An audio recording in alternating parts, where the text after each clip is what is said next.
So this is our first book signing and discussion group that we've had in this store in about 3 years. All right. So we're honored to have Anthony here tonight. So over the last 4 months that I've run this store, I've gotten to know Anthony pretty well. He wrote his book here in our cafe, so he's special, near and dear to our heart. So Finding Forever started out originally as a screenplay. My dream was to be in film. And when I realized I didn't have a couple $1 million to finance the film, I told myself that I'm going to self-publish a book. So I used the screenplay as an outline. The original title was Finding Your Soulmate, but my publicist thought that sounded too much like a how-to book, and it does. So I had the title Finding Forever, and then the byline, a 1970s love story.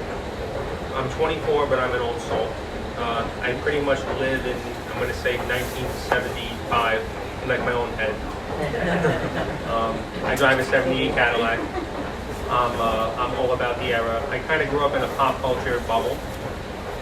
So my mom's right here. She, I didn't really like I grew up in the early 2000s. That era didn't really speak to me, but her era did. So I just grew up watching movies and things like that from that time period. And sometimes it can be a little lonely when you grow up in middle school and no one knows what you're talking about. So I decided to put myself in that era. And 2.5 years later, here I am. How I'm standing here right now is because of Facebook advertising, Facebook marketing. You can market people, so some of the people that I target aren't here now. But yeah, no, the book blew up. I sold about 1,000 copies in a month last March. I put it down all the way down to 99 cents. And then Postal Press picked up my book for publication. In addition to my second book, which is going to come out in early spring, April 28th. And that's pretty much it. If anyone has any questions, I'm happy to take them. The picture. Yes. Where is that? So Postal Press came up with the picture. I get a lot of feedback from that. Everyone loves it. It's one of the biggest selling points of the book. But I'm pretty sure that they just created it. I don't think that it's an actual place. I could be wrong, but from what I understand, that's the case. Yeah, the stew plays a large part of the story. Like when my mom talks about when she was growing up, she talks about sitting on a stoop. So I thought that people could really think back on that, because that's something that really doesn't exist anymore. Kids don't really want to go and play in the street like they used to. So people really like to be brought back to that kind of era.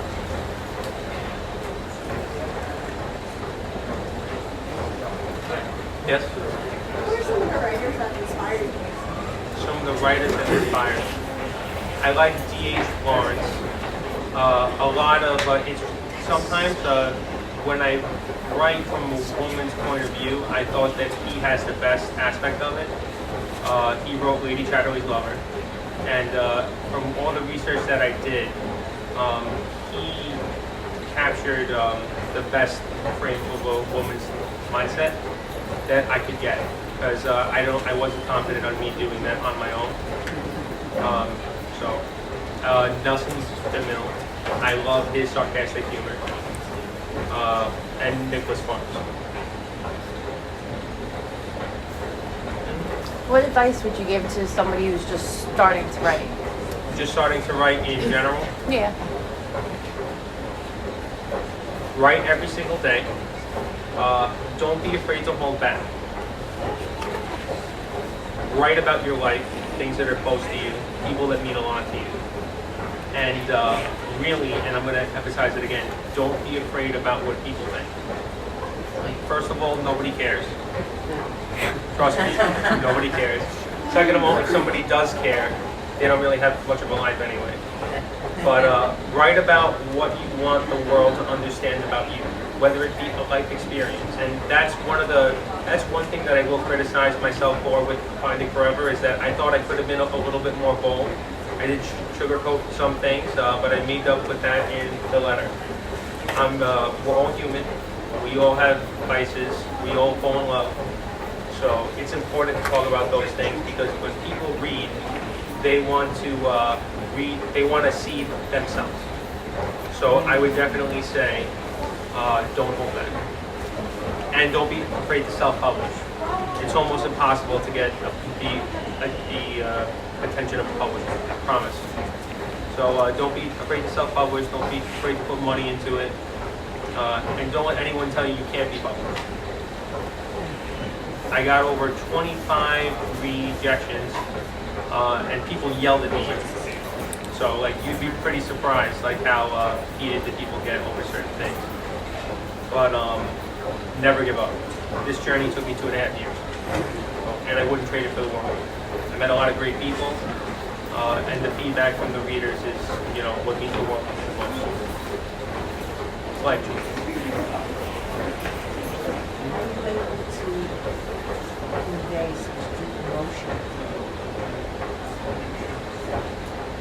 So, yes and no. The male character in the story is loosely based off of my personality and things that I've went through in my life.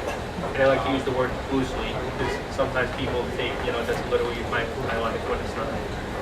But, what I thought of the most is that, people don't want to hear,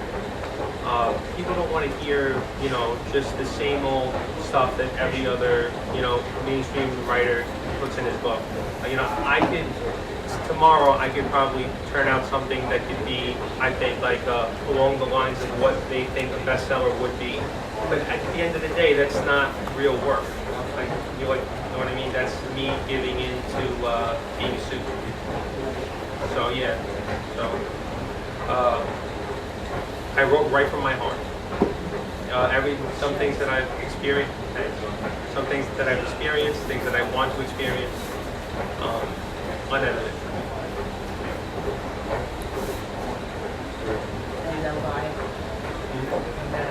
I believe it is.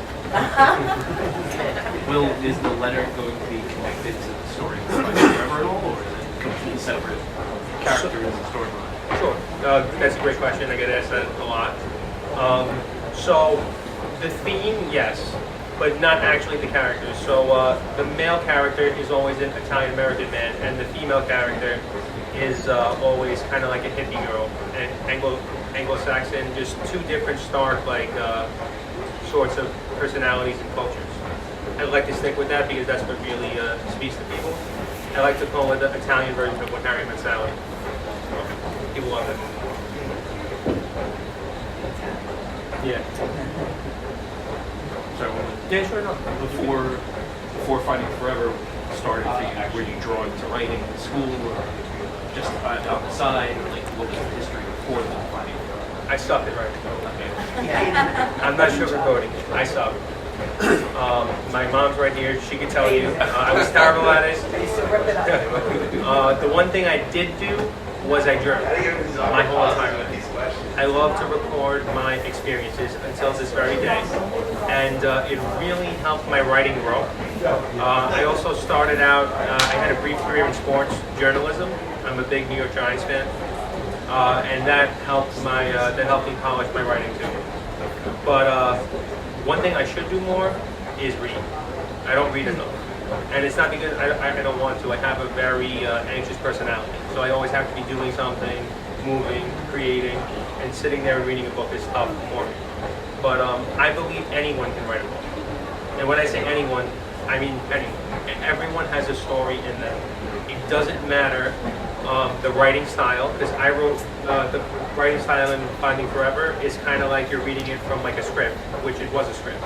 And a lot of people didn't like that, and a lot of people really like that, because they don't have to sit there with a highlighter and a pen and look up certain words, and they don't want to be intimidated. But I'm a firm believer in that everyone has a book in them. It just matters how you go about it. Do you think that background in sports journalism might like inspiration for a future novel? Or? thought about it. I recently, I tried to get an op-ed published by the New York Post about Eli Manning's retirement. He's one of my favorite athletes, and I just love who he is as a person, more than an athlete. But I've thought about it. I'll tell you one thing, it definitely helped as far as structure goes, because there's a very specific structure that you have to write in journalism. So, but I would love to write a book about Eli Manning if I could. Hopefully, endorsed by him. So, yeah, sure. So you look at the NFL, you look at sports, and I see a lot of scandal almost all the time. I see people that think that their stars and their heads have gotten so big that they forget about where they came from, and that they forget about that little kids are looking up to them. Like we're all role models for other people. And Eli had no scandal. Eli always did the right thing. He was doing press conferences just like me, kind of. And people would sit there and downright criticize him, and he always kept his cool. He showed up in the big moments when he had to. And more than a couple times, people said that he didn't deserve the career that he had, but he has 2 Super Bowls to prove otherwise. So I just love the way that he goes about proving people wrong, and how he handles criticism, and the way he treats other people. It's a role model. Would you like to do eventually like spreadsheet for travel to best friends? To answer that question, the best friend's character in my book is loosely based off of my best friend who's sitting right over there. Also Bruce Lee. I got a lot of good feedback from him. A lot of good feedback. I know I'm putting him on the spot. He hates me. But I get a lot of good feedback from him the most. I actually get the most slack about my character, believe it or not. But, yeah. And I have my friends calling me up saying, "You're Carmela. I know it. You're Yes, Carmela." the mom is kind of like my mom. That's the answer to my mom's question. Where did you travel besides I traveled to Germany. I traveled to England. I traveled. So funny story about Italy. It's good that you brought that up. As far as and that goes over your question again. I'm a firm believer in bringing your book to life. So if you're writing about something and it's kind of in the aspect of realism, I would say to him, do it. So there's a portion of my book, I'm not going to say too much because I want you to read it, but there's a portion of my book that takes place in Italy, where the character randomly books a trip there. And I did that exactly. Because I said to myself, how can I write a book that takes place in Italy if I've never seen it? Never been there, never smelled the air, never tasted the food, never drank their coffee, and I'm Italian, so I kind of told myself that I'd be almost a fraud. Like, how could I, sit there and look at the Wikipedia page of the Colosseum and, kind of try to describe it. I did it on a college student's budget, and I couldn't have done it without my friends. I had a great supporting cast, I'll tell you that much. Great supporting cast. They were there with me every step of the way. I was scared as hell. I don't speak Italian very well. But it was a life-changing thing. To see what you wrote with your own 2 eyes, and I brought my first manuscript there. It was really cool. The first time, 18 days. Yeah, it was a long time. A lot of traveling. I didn't really think it through because I kind of was like, oh, I'll just go from city to city 2 days apart. That wasn't such a great idea. I had like a 60-pound luggage because I had wine in there, coffee, anything that I could pretty much bring back.